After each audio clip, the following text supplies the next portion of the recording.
नमस्कार, सुस्वागतम. मी आरती गुप्ते. माझ्या या चॅनेलवर तुमचं खूप खूप स्वागत.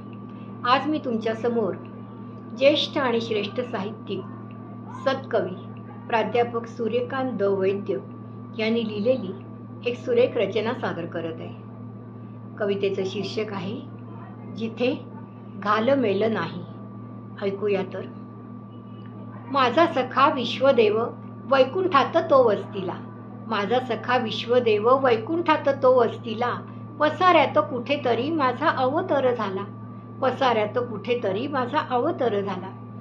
जन्माआधीपासूनच नाळ जोडलेली होती. जन्माआधीपासूनच नाळ जोडलेली होती. गर्भातच त्याची नाममाळ ओढलेली होती. गर्भातच त्याची नाममाळ ओढलेली होती. प्राण भरताना त्याने दिली पारदर्शी दृष्टी.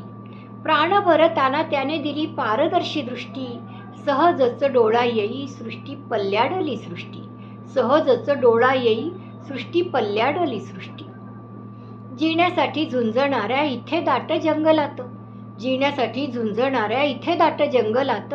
नित्य चालला रौंदळ वासनांच्या बंदिस्तीत. नित्य चालला रौंदळ वासनांच्या बंदिस्तीत. कलहांच्या वणव्यांचे उठतात उंच लोट. कलहांच्या वणव्यांचे उठतात उंच लोट. उचलून मला नेती उन्नत त्या वैकुंठात. उचलून मला नेती उन्नत त्या वैकुंठात.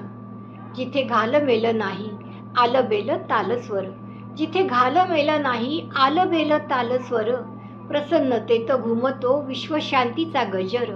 प्रसन्नतेत घुमतो विश्वशांतीचा गजर. धन्यवाद.